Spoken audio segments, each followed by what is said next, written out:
And welcome back. Tonight I host one of the youngest leaders in the university sphere, the 34-year-old Professor Thabo Msibi.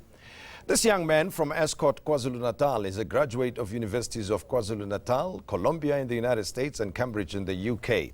He studied various aspects of education and was appointed the Dean of the School of Education at the University of KwaZulu-Natal this past year. I am particularly impressed with him in that I hope and believe he is better placed to help drive education and contribute to the efforts to make our system work. Professor Thabo Msibi, welcome. Pleasure to talk to you. Thank you very much, sir. Thank you for inviting me. You've been in the business, in the leadership position for over a year now. We should be holding you accountable, I believe. What has happened over the past 12 months or so? What has the experience been? Well, it's been a very interesting roller coaster. Obviously, one goes into these positions with a particular vision to drive.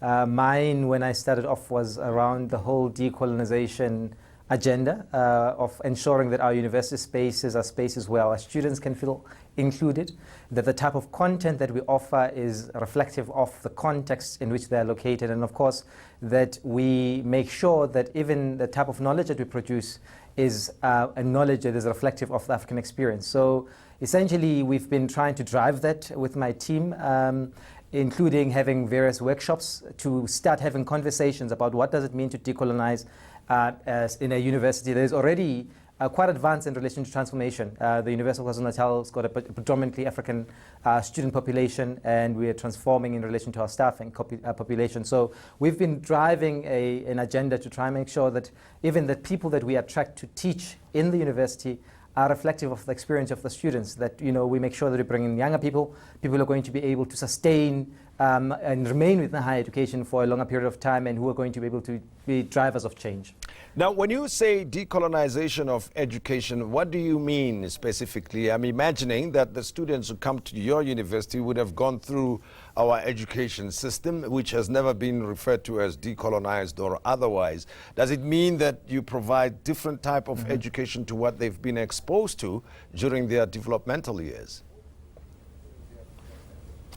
Yes, sir. It essentially is about disruption, and I think you put it quite well when you speak about the basic education level, at least not reflecting the type of experience that we would like to see being carried through in higher education. A lot of our young people come from schools that are largely dysfunctional, and they have to battle to actually even obtain a metric pass to have access to a higher education university or institution. So ours is to ask questions about who are the students that are coming into our university, and what type of histories, what type of experiences do they have, and how do we actually make sure that those types of experiences that they bring into the environment that we're located in actually are captured within the space, are recognized within the space, and that they don't see the university space as a foreign space or a foreign environment. So we have been trying to have conversations about, for instance, our venues and buildings. If your venue and building does not reflect your own history, what does it mean when you come into such a space, and do you see yourself within that space as a person who belongs there and who should be welcomed there? So we are looking into naming our venues as one example. Another is the type of knowledge that we expose our students to. We don't want our students, we're not saying that let's kick Shakespeare out of the curriculum altogether. We're saying that there are various forms of knowledge that students must have access to, and those forms of knowledge have to encapsulate the context in which the students are located. So African authors, for instance, must feature prominently in the curriculum that the students actually are exposed to. And especially if I work in an education environment where we prepare teachers, the teachers must be able to be exposed to various examples that are going to have relevance to the students that they teach. So if you are going to go to a primary school in Deep KwaNongoma and you've never seen snow, and you're expected to teach about Christmas that is all white, what relevance does that have to you as a black person who doesn't have that experience? So we're saying that experiences vary, and we need to bring in a range of experiences within the learning space so that our students at the end of the day are able to speak to the learners that they encounter so that there's change in society. We're also saying that when we do research, we need to move away from research that just sees Africa as a space where you can just obtain data and take it to the Western context to theorize. We're saying, where are our African theories? How do we contribute to the knowledge space globally from an African perspective, driven by Africans? So in essence, that's a change agenda that we're trying to pursue.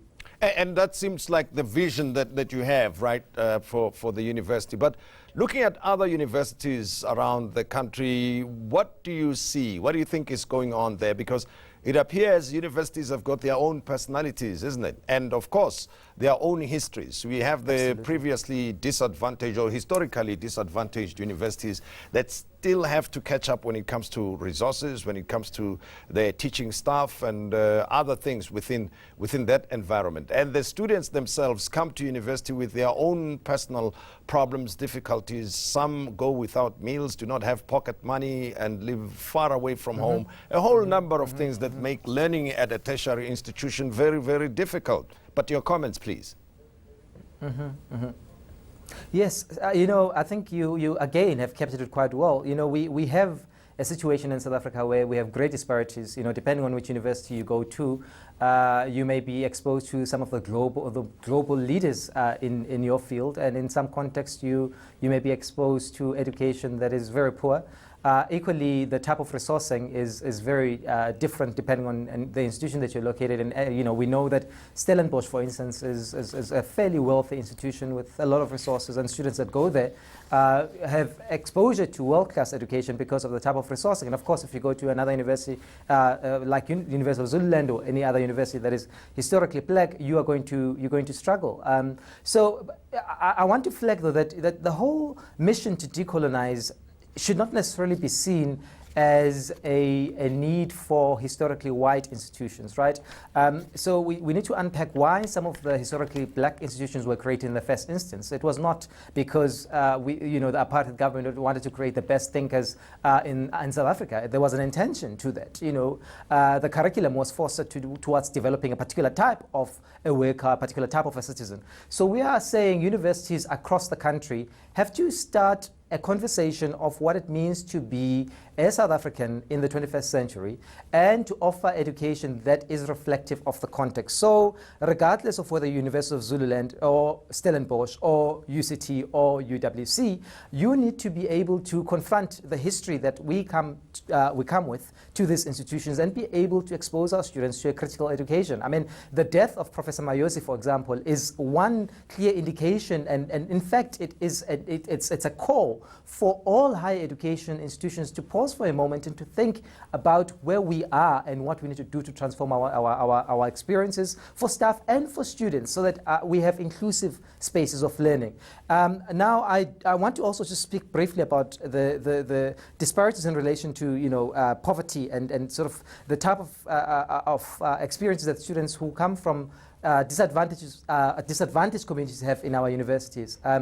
The whole fees must fall debacle.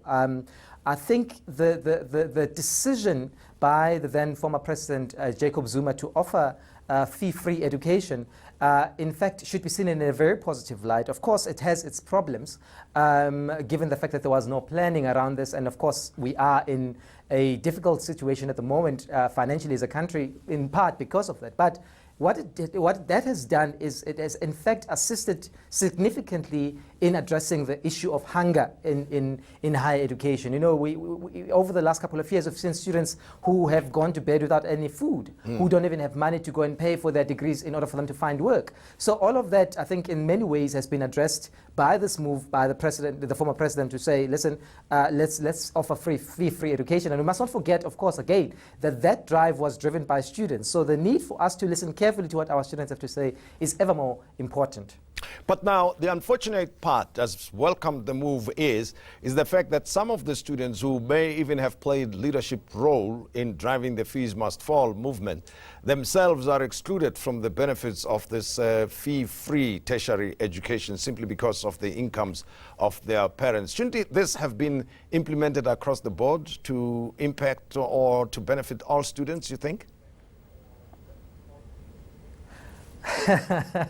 Well, I hold a different view. I hold a different view in that I do believe in a fee-free education structure that tries and addresses the needs of students as comprehensively as possible, right? That a needy student should in many ways be assisted. But there is no reason why my child, as somebody who's middle class, earns a salary of an annual salary of more than R1 million, should be assisted by the state. I think we have to make sure that we support our government, and we must actually bear responsibility of supporting the system. You know, the country as it stands is financially stretched, and we need to play a role in making sure that we support the country. And of course, people will say, well, there's corruption, a lot of money is being used unnecessarily in other things other than education. Of course, yes, we concede to that. But again, as citizens who have an ethical and moral obligation towards upliftment of the society, we must play a role. And it cannot be an expectation for government alone to support the system. We must play a role, we must support government, and we must make sure that we take care of our kids. Well, that's a debate for another time. So, I could continue with you on this path, but let's discuss other issues, which we will pick up in a moment. I'm in conversation with Professor Thabo Msibi, who is the Dean of Education at the University of KwaZulu-Natal, and you too contribute to our discussion. The hashtag is the Modise Network.